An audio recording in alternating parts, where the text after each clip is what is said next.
બની રહ્યું છે એટલે કે 24 તારીખથી આ જે વાતાવરણમાં પલટો છે તે અહીંયા આવી શકે છે। આ જોઈ શકાય છે। વીંડીના માધ્યમથી સમજવાનો આપણે પ્રયત્ન કરીશું કે આ વાવાઝોડાની અસર જે છે તે મુંબઈ અને સુરતને સીધી ટકરાશે એટલે કે અત્યારે ધીરે ધીરે આપણે જોઈ રહ્યા છે મુંબઈમાં તે પ્રકારનું વાતાવરણ અહીંયા બની રહ્યું છે। બેંગલુરુમાં પણ પાણી એટલે કે વરસાદની શરૂઆત છે તે થઈ ચૂકી છે એટલે કે હવે જે તટીય વિસ્તારો છે, સરહદી વિસ્તારો છે ત્યાં તેની શરૂઆત જોવા મળી રહી છે। આગામી સમયમાં આ તારીખ અહીંયા આપણે બતાવી રહ્યા છીએ કે 25 થી આગામી 28 તારીખ સુધી આ વાતાવરણ છે તે અહીંયા જોવા મળી શકશે। ખાસ કરીને ગુજરાતમાં જો આ વાવાઝોડું આવશે તો પછી એ ખૂબ જ ભયંકર છે તે સાબિત થઈ શકે છે। અહીંયા જોઈ શકાય છે કે આપણે 28 તારીખ અને 27 તારીખની વાત કરી રહ્યા છે તો સીધું આ વાવાઝોડું છે તે ગુજરાત તરફ આગળ વધી રહ્યું છે ને તેને જ કારણે તે દક્ષિણ ગુજરાતમાં પણ અહીંયા ખૂબ અસર કરી શકે છે એટલે કે સુરત છે, નવસારી છે તેના ભાગોમાં અહીંયા અસર કરતું આ વાવાઝોડું છે તે જોવા મળી શકે। ખાસ કરીને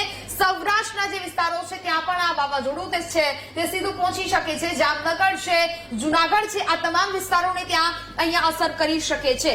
સુરત અને મુંબઈની વચ્ચે આ વાવાઝોડું છે તે સીધું ટકરાઈ શકે છે એટલે કે 2021 ની જો વાત કરવામાં આવે જો એ તોકતે વાવાઝોડું અને જ્યારે 2023 ની વાત કરવામાં આવે તો એ બિપરજોય વાવાઝોડું હતું અને તેનાથી પણ આ ભયંકર વાવાઝોડું છે તે હોઈ શકે છે કારણ કે 60 થી 70 કિલોમીટરની પ્રતિ કલાકે આ પવન છે તે પણ ફૂંકાઈ શકે છે એટલે કે ખૂબ જ ગંભીર પરિસ્થિતિ સર્જાઈ શકે છે ને તેને જ કારણે જે સરહદીય એટલે કે તટીય વિસ્તારો છે ત્યાં એલર્ટ પણ આપવામાં આવ્યું છે। આગામી સમયમાં ગુજરાતમાં આ વાવાઝોડું છે તે અનેક વિસ્તારોને ગમરોડશે તેવી પણ પરિસ્થિતિ અહીંયા જોવા મળી રહી છે। રાધા આપણે જોઈ શકીએ છીએ વિંડીના માધ્યમથી આ વાવાઝોડાની કે જ્યાં 25 થી 26 તારીખની અસર હું આપને બતાવું છું। આ વાવાઝોડું ધીરે ધીરે અહીંયા સક્રિય થઈ રહ્યું છે અને તે સીધું જ અહીંયા મહારાષ્ટ્ર અને ગુજરાત પર તે સીધું અસર કરતું જોવા મળી શકે છે એટલે આ વાવાઝોડું આગામી સમયમાં ગુજરાત સુધી પહોંચશે ને 28 થી 30 તારીખ સુધી પણ આ અસર છે તે અહીંયા જોવા મળી શકે છે। દ્વારકા હોય કે પછી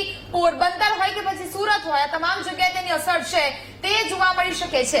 આ વખતે જે પ્રકારે ચોમાસું વહેલું આવવાની સંભાવના છે તેવી પણ એક આશા છે તે અહીંયા વ્યક્ત કરવામાં આવી રહી છે હવામાન વિભાગ દ્વારા એટલે જો ગુજરાત સુધી આ વાવાઝોડું પહોંચે છે અને સીધું જ અહીંયા મહારાષ્ટ્ર અને ગુજરાતના જે ભાગો છે ત્યાં આ વાવાઝોડું સીધું જ અસર કરવાનું છે। 28 તારીખની વાત કરીએ 28 તારીખ સુધી આ વાવાઝોડું ક્યાં પહોંચશે તો 28 તારીખે પણ ગુજરાત પર આ ખતરો છે તે મંડરાયેલો જોવા મળી રહ્યો છે। ગુજરાત તરફ આ વાવાઝોડું સીધું જ છે તે અહીંયા જોવા મળી રહ્યું છે એટલે કે હજી પણ આ વાવાઝોડું જે પ્રકારે આગળ ધીરે ધીરે વધી રહ્યું છે અને આગામી સમયમાં ગુજરાતના અલગ અલગ વિસ્તારોને આ વાવાઝોડું ગમરોડી